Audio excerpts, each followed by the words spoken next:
নমস্কার বন্ধুরা, আমার একটা টিপসের ভিডিওতে তোমাদের সবাইকে স্বাগত। এই ধরনের কার্পেট কিন্তু আমাদের প্রত্যেকের বাড়িতে থাকে।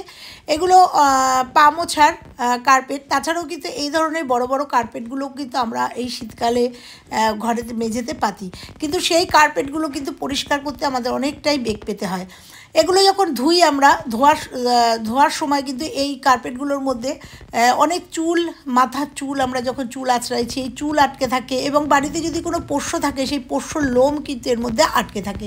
তো ধোয়ার আগে যদি আমরা একটা টিপস করে নিই, তাহলে কিন্তু এর মধ্যে এই চুল লোমগুলো কিন্তু আমরা বার করে নিতে পারি। না হলে কিন্তু আমরা যদি এগুলোতে জল দিয়ে ধুই, তাহলে কিন্তু আমরা এর ভেতর থেকে জল দিলে পরে লোম টোমগুলো কিন্তু যায় না। সেই জন্য এটা আমরা যদি না ধুয়ে এইভাবে একটা ব্রাশ দিয়ে প্রথমে চুল বা এই বাড়িতে পোষ্য থাকলে বা আলগা নোংরাটা যদি আমরা এইভাবে রিমুভ করে নিই, তারপরে ধুতেও পারো, নাও ধুতে পারো, এইভাবেই কিন্তু আমরা পরিষ্কার করে নিতে পারি। আর কতটা পরিষ্কার হবে সেটা তোমাদের সঙ্গে আজকে শেয়ার করব।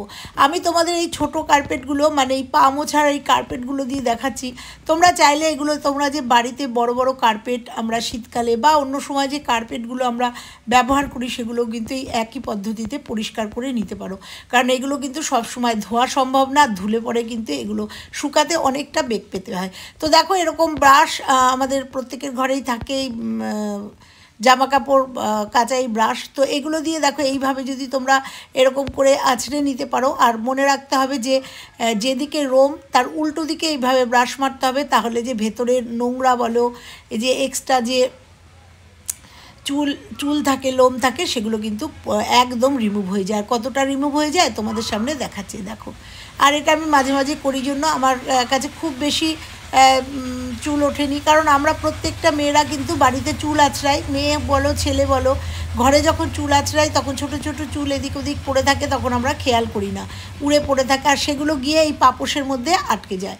আর এই পাপোশে আটকে গেলে সেগুলো যখন আমরা ধুই, সেই চুলগুলো কিন্তু কোনো মতেই রিমুভ করতে পারি না। তার সাথে যেটা বললাম, পোষ্যর লোমও কিন্তু এই পাপোশগুলো ভীষণভাবে আটকে যায়। তো এইভাবে যদি আমরা প্রথমে পরিষ্কার করে নিই, তাহলে কিন্তু সমস্ত চুল, লোম এগুলো সমস্ত পরিষ্কার হয়ে যায়, আর এক্সট্রা যে নোংরা সেটাও পরিষ্কার হয়ে যায়। তোমরা দেখো কিভাবে আমি পরিষ্কার করছি।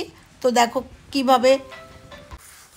আর এইভাবে যদি তোমরা প্রত্যেকটা পাপোশ বা কার্পেট এইভাবে যদি পরিষ্কার করে নাও, তাহলে কিন্তু তোমাদের অনেকটাই সুবিধা হয়, আর কাজ কিন্তু অনেকটাই ইজি হয়ে যায়। এরপরে এগুলো ধুয়েও দিতে পারো, এগুলো নাও ধুতে পারো, এইভাবে একটু রোদ্দুরে দিয়েই কিন্তু এগুলোকে একদম সুন্দর ব্যবহার করতে পারো। আর এটা যদি সপ্তাহে একদিন তোমরা করো, তাহলে এই বাড়ির যে পাপোশগুলো আছে বা যে কার্পেটগুলো আমরা পাতি, সেই কার্পেটগুলো কিন্তু সুন্দরভাবে পরিষ্কার থাকে। তো দেখো, তোমাদের সাথে কথা বলতে বলতে আমি এটাকে পরিষ্কার করে নিচ্ছি, আর কতটা নোংরা উঠছে আর কতটা এর মধ্যে চুল আটকে ছিল সেটা তোমাদের সামনে আস্তে আস্তে দেখিয়ে দিলাম। তো এই একটা পদ্ধতিতে কিন্তু আমার মনে হয় এই সব ঘরের এই জিনিসগুলো আমরা পরিষ্কার করে নিতেই পারি। তো দেখো, এইরকমই ছোট্ট ছোট্ট টিপস নিয়ে আজকে আমার ভিডিও। এই ভিডিওটা যদি ভালো লাগে, তোমরা কে কোথা থেকে দেখছো বলো। আর এই ভিডিওটা যদি ভালো লাগে অবশ্যই লাইক, কমেন্ট, শেয়ার করো। তো দেখো কতগুলো চুল উঠেছে তোমাদের দেখিয়ে দিলাম। এইবার আমি একটা ক্যাচার নিয়ে সেইটা নিয়ে সমস্ত নোংরাগুলো এর মধ্যে তুলে নেবো, কারণ ফ্লোরে নোংরা পড়লে ফ্লোরটা তো ঝাড় দেওয়াই যায়, কিন্তু তোমাদের দেখানোর জন্য আমি ক্যাচার নিয়ে নিয়েছি আর তোমাদের দেখিয়ে দিলাম ব্রাশে কিভাবে এই চুলগুলো আটকে গেছে। একদম খুব ইজি একটা পদ্ধতি এবং খুব সহজ একটা পদ্ধতিতে আমরা এইভাবে কিন্তু ঘরের পাপোশগুলো থেকে এরকম চুল, লোম রিমুভ করতেই পারি। তো দেখো, আমি 4টে পাপোশ আমি সুন্দর করে পরিষ্কার করে নিলাম, আর কতটা পরিষ্কার হয়েছে তোমাদের সামনে আবার বললাম। ভালো লাগলে লাইক, কমেন্ট, শেয়ার, আর চ্যানেলে নতুন হলে চ্যানেলটা সাবস্ক্রাইব করে পাশে বেল আইকনটা প্রেস করে দিও। এরপর চলে যাব পরের টিপসে। আমরা এরকম কাপে চা খাই, শীতকালে একটু বড় কাপে চা খাই, আর গরমকালে একটু ছোট কাপে চা খাই। আর যেহেতু একই রকমের কাপ, আর আমাদের বাড়ির প্রত্যেকটা সদস্যের আলাদা আলাদা কাপ, এটা অনেকের বাড়িতেই আছে। তো এই কাপগুলো এক হয়ে যায়, একই দেখতে, বুঝতে পারি না কোনটা কার। সেই জন্য একটা ছোট্ট টিপস তোমাদের সঙ্গে শেয়ার করবো। আর এই প্রবলেম কিন্তু আমাদের অনেকেরই হয়। তো সেই জন্য আমাদের এটা স্বামী স্ত্রীর কাপ। এই জন্য আমাদের প্রথম অক্ষর দিয়ে নেল পালিশ দিয়ে আমরা এখানে মার্কিং করে রাখবো। তোমরা জানো আমার ডি দিয়ে নাম, কারণ আমার চ্যানেলও ডি দিয়ে, তাই আমার কাপটায় আমি ডি লিখলাম, হাজব্যান্ডের নাম জি দিয়ে, তাই ওখানে জি লিখে রাখলাম। এতে কাপ কেউ কারুরটা এক হয়ে যায় না, সুন্দরভাবে মার্কিং করা যায়। তো এইভাবে যদি ছোট ছোট টিপস আমরা সংসারে মেনে চলি, তাহলে আমাদের অনেকটা কাজ সহজ হয়ে যায়। শুধু এই কাপটা নয়, আমার যে গরমকালে যে কাপটায় আমরা ছোট ছোট কাপে খাই সেই কাপেও আমার মার্কিং করা। শুধু এখানে না, আমরা ব্রাশ করতে গিয়েও কিন্তু অনেক সময় একে অপরের একই রকম ব্রাশ হলে একে অপরের ব্রাশ গণ্ডগোল হয়ে যায়, বিপত্তির মধ্যে পড়তে হয়। সেক্ষেত্রেও যদি এই টিপসটা তোমরা অ্যাপ্লাই করো না, নিজেদের আদ্য অক্ষর বা যে কোনো একটা চিহ্ন দিয়ে রাখতে পারো, তাহলে কিন্তু এই ব্রাশও কিন্তু আমাদের গণ্ডগোল হয় না। কি আমাদের বাড়িতে একই ধরনের ব্রাশ আসে, ভীষণ পরিমাণে গণ্ডগোল হয়। সকালবেলা উঠেই চিৎকার করতে থাকি কোনটা কার ব্রাশ, গণ্ডগোল হয়ে যায়। যদিও এখানে দুটো ব্রাশ দুরকম, কিন্তু তোমাদের এই টিপসটা শেয়ার করার জন্য আমি পুরনো ব্রাশ দিয়ে দেখালাম। চলে এসেছি পরের টিপসে।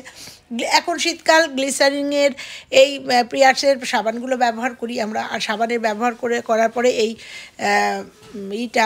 বাক্সটা ফেলে দিই না, ফেলে দেবো না, কারণ সাবানটা বার করার পরেও কিন্তু এই বাক্সটা দিয়ে খুব সুন্দর একটা গন্ধ বেরোয়, আর এই পেঁয়াজের গন্ধ আমার কাছে ভীষণ ভালো লাগে। তো কী করবো ওই বাক্সটা দিয়ে, তোমরা দেখো প্রথমে সেফটি পিন দিয়ে এই ওপরের অংশটাকে সুন্দর করে ছিদ্র করে নিলাম। যতগুলো ছিদ্র হয় ততগুলো ছিদ্র করলাম, আর এই বাক্সটা না ফেলে দিয়ে সুন্দর একটা টিপস অ্যাপ্লাই করবো, আর তার সাথে কিন্তু অনেকগুলো টাকা বাঁচাবো।